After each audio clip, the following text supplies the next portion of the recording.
አላበድኩም አይደል? እንዳላበድሽ ማን ይነግርሻለሁ? አለሜ ናቲ አልሞተም። እሱን እኮ ልነግርሽ ሞክሬ ነበር። አልሞተሽ? ይኸውልሽ አለሜ ናቲ አንቺ እንደሞትሽ ነው የሚያውቀው።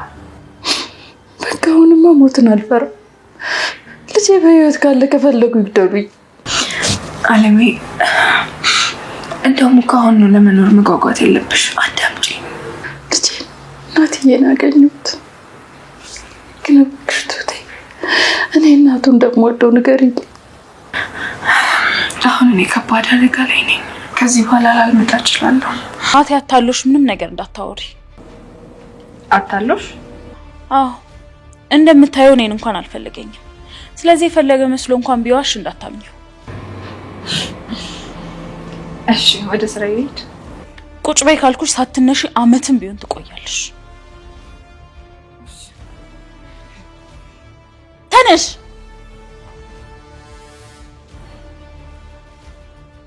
ወይዘሮ አለሜ ልጇን በአይኗ አየችው፣ ናቴን ማለት ነው። ናቴ ደግሞ ትሁት እናቱ በህይወት እንዳለች ነገረችው። ሰላም ጤና ይስጥልኝ ውድና የተከበራችሁ የቻናል ቤተሰቦች ያላችሁበት ዓለም ዳርቻ ሰላማችሁ በዚህ ተረፍ ይበል። ለሰራራ ተስከናችሁ ላይክ ሰብስክራይብ እያደረጋችሁ ቤተሰብ እንድትሆኑ በአክብሮት እጠይቃለሁ። እንግዲህ ትሁትን ለናቴ እናቱ በህይወት እንዳለች ነገረችው። ወይዘሮ አለሜም ባለፈው ክፍል እንግዲህ ሲጨቃጨቁ ነበር፣ አባትና ልጅ ማለት ነው። ታዲያ ናቴ በጣም ሲጮህ ወይዘሮ አለሜ ከክላሷ ሰምታም ትወጣለች። ታዲያ ስትወጣ ግን እያየችውን ማመን አቃታት። ናቲ ነው አይደለም አብጃለሁ ወይስ አላበድኩም?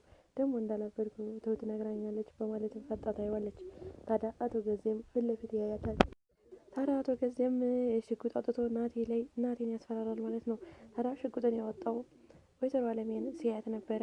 ናቴ ግን ዞር ብሎ አላያትም። ምክንያቱም ናቴ ሽጉጥ አባቱ ስለደቀነበት አባቱን ነበር እያየ ያለው። ታዲያ በመካከል ወይዘሮ አለሜ በሩን ከፍታ ጨቀጨውን ስትሰማ ላጥ ብላ ስትወጣ ትሁት ኧረ እዚሁ ሁኚ ትላትና ትሁት ወደ ሳሎን ትሄድና ቁጭ ብላችሁ ብትነጋገሩ አይሻልም ትላለች። ደግሞ አንቺ እኛ ውስጥ ምን አገባሽ ይላል አቶ ገዜ። ታዲያ ይህን ብሎ ወደ ትሁት ዞር ሲል ነበር ወይዘሮ አለሜን ያያት። ወይዘሮ አለሜና አቶ ገዛ ፊት ለፊት ተያዩ። ወይዘሮ አለሜም ልጇን እናቴን እንደዚህ ሞቷል ተቀብሯል የተባለችውን እናቴን ልጇን አየችው። ማመንም አቃታት። ታዲያ አቶ ገዜ ልጇን እንዳየች ስለሚያውቅ ቀጥታ ምንድን ነው ያደረገው? ሽጉጡን ቶሎ መዞ አውጥቶ ልጅ ቶሎ ብለሽ ካልገባሽ ጭንቅላቱን ነው አፍርሽ የመጠለልሽ ይላል። ታዲያ ይህን ሲልም ወይዘሮ አለሜ የልጅ ጭንቅላት ከሚፈርስማ ልጅማ ድጋሚ ከሚሞት ብላ መለሰ ትልና ወደኋላ ወደ ክላሷ ትገባለች።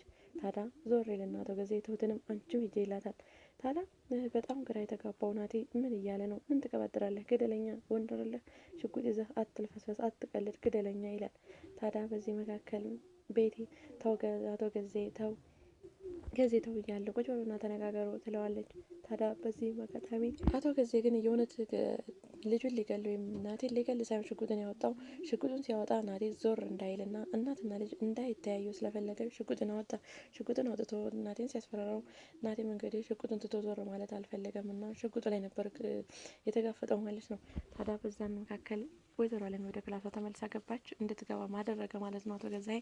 ታዲያ እዚህ ጋር እውነትም እናትና ልጅ ሳይገናኙ ቀረ ማለት ነው። ትሁትንም ወደ ክላሷ ያባረራታል። ታዲያ በመቀጠል አንተ ሰይጣን አሳሳች በማለትም ሽጉጡን ቁጭ አድርጎ ቁጭ ይላል ማለት ነው። ታዲያ ናቲም ይህን ልጅ አንድ ልጅ አስወጩ ብሏት አቶ ገዛይ ይወጣል። ታዲያ ናቲም ገንዘቡን እንደምንሰጥሃለን በማለትም አሳምነው ከቤት ታስወጣዋለች ማለት ነው። ታዲያ ናቲንም ገንዘቡን እንደምትሰጠው አሳምነው ከላከችው በኋላ አቶ ገዜ መኝታ ክላስ ገብቶ ይንከራተታል። ቆይ ምን አልሽውና አስወጣሽው ይላታል። ገንዘቡን እንደምንሰጠው ቃል ገብቻ አስወጣው ስትለው ማንና ገብቶች ነው እንጂ ገንዘብ ሰጪ ያደረገች ይላታል። ይልቅ እኔ እናንተ ትዳራችን እንዲበጠበጥና ትዳሬ ማጣት አልፈልግም። ስለዚህ ትዳሬን ማጣት ካልፈለክ ደግሞ ገንዘቡን መስጠት አለብን። አልተዛ ሰላማችን ይበጠበጣል። ትሁትም ሚስጥር አወቀች። አቶ አለሜም ደግሞ ልጇን አይታለች። ከባድ አደጋ ላይ ነው ያለ ነው ትለዋለች ለአቶ ገዜ። ታዲያ አቶ ገዜም አይሆንም አላደርገውም ይላል። ካላደረግከው እኔ መሄድ አለብኝ ትላለች ቤቴ። የት ነው የምትሄጂው ሲላት እኔ መሞት አልፈልግም፣ አንተ ምናልባት በቅቶ ሊሆን ይችላል መኖር ትላለች። ስለዚህ አርጅታል እያልሽ ነው ይላል አቶ ገዜ። እንደዛ ማለት አይደለም ግን መኖር አልፈልግም እያልክ ነው። እኔ ግን ገና ወጣት ነኝ፣ ሰርቼ መብላት እፈልጋለሁ፣ መኖር እፈልጋለሁ፣ ስለዚህ ሄዳለሁ ትለዋለች። ታዲያ ይህን ስትለውም ነበር አቶ ገዜ በጣም የተበሳጨው። የትም አትሄጃትም በማለትም ይዝትባታል። ታዲያ ተገዜም ሁላችንም በአንድ ጋር እንድናልቅ ነው የፈለገው ስትለው ፈርተሽ ነው ወይ ይላታል። ፈርቻ አይደለም ነገር ግን እኔ መኖር እፈልጋለሁ ትለዋለች። አይ እንደዛ ካልክ ደግሞ ትዳራችን እንዲበጠበጥ ካልፈለግ እኔ ባልኩ ተስማማለህ። ትሁትን እናስፈራራና እናሳምናታለን ምንም ነገር ሚስጥር እንዳታወጣ። ስለዚህ እኛ ደግሞ ለልጁ ብሩን መስጠት አለብን። ብሩን ካልሰጥነው ከዚህ ቤት ማራቅ አንችልም። በዚህ ሀሳብ ከተስማማሽ ትለዋለች። ታዲያ ግን አቶ ገዜም እሺ ይላታል። ታዲያ እሺ የኔ ፍቅር በማለትም አቶ ገዜም ትከባብሰዋለች ማለት ነው። ታዲያ አቶ ገዜም ደስ ይለዋለች። እንደሱ ነው የሚባለው ይላታል ማለት ነው። ታዲያ በቤቴ ሀሳብ ተስማምቶም ቤቲ እንግዲህ ለናቲ ብሩን እንደምታስገባለት ተነጋገሩ። ታዲያ አቶ ገዜ ወደ አለምዬ ክላስ በመግባትም አለምዬን በደንብ ያስፈራራታል። ታዲያ አለምዬም ይቅርታ ትለዋለች። ይኸውልሽ አርፌ እቀመጣለሁ ካላልሽ እንዴት ልትወጪ ቻልሽ ይላታል። ድምፅ ሰምቼ ነው ትለውም። ስለዚህ ብትሰሚስ ማን ጫለሽ? ከዚህ አርፌ እቀመጣለሁ ካላልሽ አጠፋሻለሁ፣ ይጨርስሻለሁ ይላታል። ጨርሰኝ፣ አልፈራም፣ አሁን ሞትን አልፈራም ትለዋለች። ታዲያ ስትለውም ይኸውልሽ አሁን እሺ ብለሽ እንደዚህ ብትደፊ ነው የሚሻለሽ፣ መኖር ከፈለግሽ እዚህ ዛሬ ድምፅሽን አጥፍተሽ ኑሪ ብሎ ይጮባታል። ታዲያ አለምዬም እሺ ትላለች። ትሁቴ የተነሽ ፎቶን አውጥታ ናቲ ልጅ ነካ አልሞተም እንዴ ትሁቴ ነሽ፣ ኧረ ትሁቴ ናፈቅሽኝ መጥተሽ በነገርሽኝ እያለችም ታወራለች ፎቶውን ይዛ። ታዲያ ትሁቴ ወደ እናቴ እናት አለችበት ክላስ ታመራለች። ታዲያም ገብታ እኔ እኮ ልነግርሽ ናቲ እንዳልሞተ በህይወት እንዳለ ልነግርሽ ነበረ በፊት ልነግርሽ ስል ግን በልጄ ላይ አሾፍሽ ብለሽኛል ትላለች። እና አለምዬ ደግሞ ምለት ታስታውስ አልቻለችም። አላልሽኝም መቼም ቢሆን አልነገርሽኝም ትላታለች። ለማንኛውም አሁን ላይ እንኳንም ልጄ በህይወት አለ፣ እንኳንም ልጄን አየሁት፣ ቢጨርሱኝ እንኳን ከዚህ በኋላ በሞት አይቆጨኝም ትላለች። ታዲያ ትሁት አሁን እኮ ነው እንደው መኖር የሚያጓጓሽ እንጂ እንደውም ልጅሽ በህይወት እያለ መኖር መጓጓት ያለብሽ አሁን ነው። ስለዚህ አታልቅሽ ብላም ታባብላታለች። እኔውን ከባድ አደጋ ውስጥ ነው ያለሁት፣ ላልመጣም እችላለሁ ትላለች ትሁት። ታዲያ አለምዬም አንድ ነገር ላስቸግርሽ፣ ለትሁት በጣም እናትህ እንደምትወድህ እናት ትወድሃለች ብለሽ ንገሪው ትላታለች። ታዲያ ትሁትም እሱም አንቺም እሱ እንደሞተ ነው እኮ የምታውቁት ትላታለች። ለማንኛውም ላንገናኝ እንችላለን፣ እኔ ከባድ አደጋ ውስጥ ነኝ በማለት ትሁት ትታቶታለች። ታዲያ ናቲ ወደ ቤት ሲመጣ ቀጥታ መጣ ቤቲ ማለት ነው ትሁትን እኔና ናቲ ብቻውን ላወራው ፈልጋለሁ፣ አንቺ ሱቅ ደርሰሽ ነይ፣ ከ30 ደቂቃ በኋላ ተመልሰሽ ነይ ትልና ትሁትን ከቤት እንድትወጣ ታደርጋታለች። ታዲያ ትሁት አጎቷ ጋር ነበር የሄደችው። አጎቷ ጋር ሄዳን ቡና እየጠጣች እያወሩ እያሉ እኔ ከባድ አደጋ ውስጥ ነኝ ያለሁት፣ አለምዬ እናቱ ልጁን አይተዋለች ትለዋለች ለአጎቷ። ታዲያ አጎቷ ምን አሰብሽ ሲላት ለልጁ ለናቲ እነግረዋለሁ፣ እኔ ግን ከባድ አደጋ ውስጥ ነኝ ትለዋለች። ታዲያ በሌላ በኩል አቶ ገዛኸኝ ትሁትን ተያዥ የሚቱትን አጎት ጠርቶ አናግሮት ነበር። ሲያናግረው ግን ሳይግባቡ ነበር የተለያዩት። ታዲያ እኔንም አስጠንቅቆኛል ይላታል የትሁት አጎት።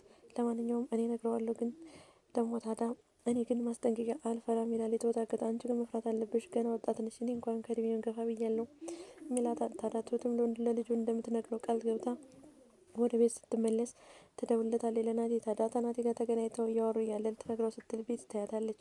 ታዲያ ወደ ቤቷ ትመጣለች። ታዲያ ቤት ስትመጣ ቤቲ በነገር ነበር የተቀበለቻት። አንቺን የምልሽን የምትሰሚ ከሆነ ልጁን እንድታገኘው አልፈልግም ትላታለች። ስለዚህ ታዲያ ያን ጊዜ ነበር ጭቅጭቅ የተፈጠረው ከቤቲ ጋር። ቤቲና ትሁት ግብ ጀመሩ። በመካከልም ናቲ ወደ ቤት ይመጣል። ታዲያ ናቲ ወደ ቤት ሲመጣ ትሁት ነበረች በር ከፈተችለት። ይኸውልህ የት እንደማገኘው ባላቅም አግኝቼ ግን ከባድ ሚስጥር እነግርሃለሁ፣ እሱ ደግሞ ለአንተ ይጠቅምሃል ትለዋለች። ታዲያ ይህን ብለው ወደ ክላሷ ስትገባም ነበረ ቤቲ እንግዲህ ብቻውን ማውራት የፈለገችው። ታዲያ ብቻውን እያወራችው እያለች አቶ ገዜ በር ያንኳኳል። ታዲያ ናቲ ነበር የከፈተው። ትሁት የታለች ይላታል። ወጥታለች ይላታል። ሲቀጥል አንቺ እና እሱ እዚህ ምን ትሰራላችሁ ብቻችሁ እሷን አስወጥታችሁ ሲላትም ቤቲ እየጠረጠርከኝ ነው ወይ ትላለች። ታዲያ በዚህም እሺ ትሁት የታለች ይላታ አጎቷ ጋር ሄዳለች። እኔ ነኝ ሱቅ የላኳት እንድትወጣ ያረኳት ትላለች። ይህ ሁሉ ሚስጥር እያለ እንዴት እሷ እንድትወጣ ታደርጊያታለች በማለት በጣም ይበሳጫል አቶ ገዜ። ታዲያ ትሁትም እንግዲህ ያበጠው ይፈንዳ ብላ ከቤት ቤቲ ጋር ሲጨቃጨቁ ጥላ ወጥታ ማለት ነው ለናቴ ትደውልለታለች። ናቴንም ና ቅድም ቦታ አገኘሃለሁ ፈልጋለሁ በማለትም ናቴ እንዲመጣ ታደርገዋለች ማለት ነው።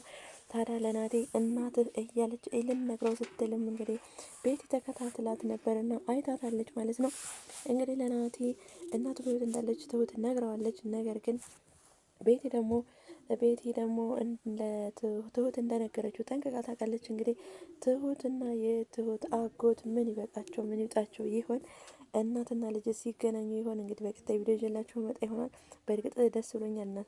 እናትም ወይዘሮ አለሜ ልጇን ስላየች እንደገና ደግሞ ናቲም ትሁት ነግረዋለች ማለት ነው። እንግዲህ ቀጣይ ክፍሉ በጣም ደስ የሚል ነው የሚሆነው። ምክንያቱም እናትና ልጅ ይገናኛሉ። ትሁት በዛው ነግራው ወደ አጎቷ ጋር ልትሄድ ትችላለች ማለት ነው። እንግዲህ ቀጣይ ክፍልነት ያጓጓል። ቀጣዩ እንግዲህ በቀጣይ ቪዲዮ እስከምንገናኝ ድረስ ቸር ሰንብቱ። ባይ ባይ።